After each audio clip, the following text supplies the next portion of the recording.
Bharatiya Janata party एक विशेष कार्य संरचना के आधार पर काम करने वाली पार्टी है। उसमें पार्टी की अपने कार्यकर्ता, उसकी ताकत है, उसकी विशेष कार्य पद्धति है, कार्यक्रमों के जरिए अपने नीतियों को जनता तक पहुंचाती है।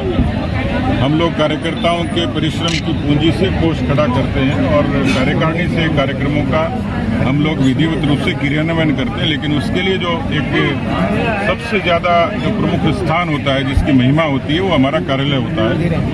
अमित शाह जी जब राष्ट्रीय अध्यक्ष थे तो उन्होंने एक महत्वाकांक्षी अभियान शुरू किया कि पूरे देश में ऐसे 600 से भी ज्यादा कार्यालयों का निर्माण हो। राजस्थान में 33 प्रशासनिक जिलों में लगभग 25 जिलों में या तो कार्यालय पूरे हो गए या उनके निर्माण की प्रक्रिया चल रही है। मुझे आज खुशी है कि हाड़ौती के इस प्रमुख कस्बे बूंदी में आज पार्टी के कार्यालय का शुभारंभ हुआ है, जो पार्टी के दैनिक गतिविधियों को तो गति देगी ही देगी, लेकिन भविष्य में पार्टी के प्रचार को, पार्टी के प्रसार को नीचे तक ले जाने में कामयाब होगी। तो आज मैं बूंदी जिले के कार्यकर्ताओं को इस बात के लिए उनका बधाई देता हूं, अभिनंदन करता हूं कि एक अच्छे यज्ञ की शुरुआत हुई है, जो आने वाले समय में पार्टी को इस क्षेत्र में ताकत देगी। ये तो उनका सोचना है, लेकिन पिछले 4 वर्षों में जिस तरीके से सरकार के खिलाफ सदन में और सदन के बाहर भारतीय जनता पार्टी के कार्यकर्ताओं ने पराक्रम किया, कोरोना जैसी विभीषिका में सेवा का पराक्रम किया।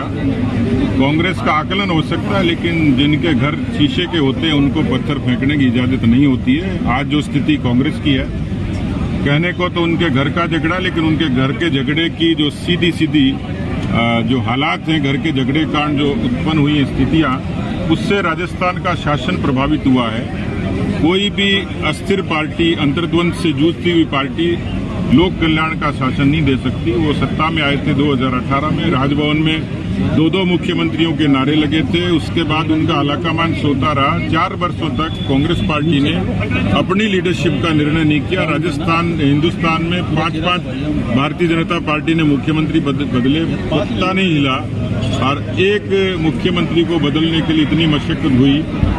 लेकिन कांग्रेस पार्टी जो सियासी पाखंड करती है, उसमें एक बड़ा सवाल ये खड़ा हुआ है कि जब मंत्रियों ने इस्तीफे दे दिए, विधायकों ने इस्तीफे दे दिए, वो मकान भी एंटरटेन कर रहे हैं, वो दफ्तर भी एंटरटेन कर रहे हैं, सुरक्षा भी ले रहे हैं, भत्ता भी ले रहे हैं, वेतन भी ले रहे हैं, तबादलों की सूची भी निकाल रहे हैं। तो कृपया ये स्पष्ट करें, या तो ये पाखंड था, और यदि पाखंड नहीं था, हकीकत है, तो इन इस्तीफों को स्पीकर को स्वीकार करने में देर नहीं करनी चाहिए। आज राजस्थान की जो स्थिति है, अपराध के मामले में, भ्रष्टाचार के मामले में, किसान कर्जा माफी के मामले में, बेरोजगारी के मामले में, कानून व्यवस्था के मामले में, इन सारी परिस्थितियों की दोषी कोई है तो कांग्रेस पार्टी है। मुझे लगता है कि कांग्रेस पार्टी का ये अंतर्द्वंद इस बात का संकेत है कि 2023 और 23 के बाद हमेशा के लिए कांग्रेस पार्टी राजस्थान से विदा होगी। भाई साहब, बड़ा मुद्दा तो ये कहा ना कि सबसे ज्यादा ठगी हुई कोई है तो राजस्थान की जनता है। 4 वर्षों में जो अराजकता हुई, आज भी जो अस्थिरता है, कांग्रेस पार्टी के अंतर्द्वंद के कारण आज पता नहीं है सरकार कौन चला रहा है, केवल सियासी पाखंड है। और इसलिए कांग्रेस के इस अंतर्कलह का, अंतर्द्वंद का राजस्थान की जनमानस पर, जनता पर फर्क पड़ा है, राजस्थान को पीछे धकेला है। आलाकमान में यदि कुव्वत होती तो 4 वर्षों पहले फैसला कर लेते, लेकिन 4 वर्षों तक ऐसा कभी नहीं हुआ दुनिया में, किसी सरकार को 50 दिन बाड़े में बंद रहना पड़ा। और इसलिए इस अंतर्कलह का सीधा असर राजस्थान के शासन पर। क्या सर भाजपा में सब कुछ ठीक चल रहा है क्या? बच्चियों को आपने प्रमाण पत्र दिए हैं। देखिए, प्रधानमंत्री जी की जितनी नीतियों को 2014 से लेकर आज तक यदि इस पिछले 8 वर्षों के कालखंड में करेंगे तो सारी नीतियां उनकी महिला परक हैं और गरीब परक हैं। खासतौर पर महिलाओं के लिए जितनी योजनाएं थी, चाहे आवास की थी, उज्ज्वला की थी, आयुष्मान की थी, जो जनधन की थी, ये सारी नीतियां ऐसी थी जो महिला परक थी। लेकिन बालिकाओं के लिए खासतौर पर पोषण के साथ साथ उन्होंने सुकन्या समृद्धि नाम की ये योजना जो लागू करी, इसमें 10 साल से कम उम्र की बच्ची का डाकघर के अंदर इसकी एक अकाउंट खुलता है, जिसके जरिए उस बच्ची को परिपक्व होने पर उसको अच्छा खासा अमाउंट मिलता है पढ़ाई के लिए, शादी के लिए।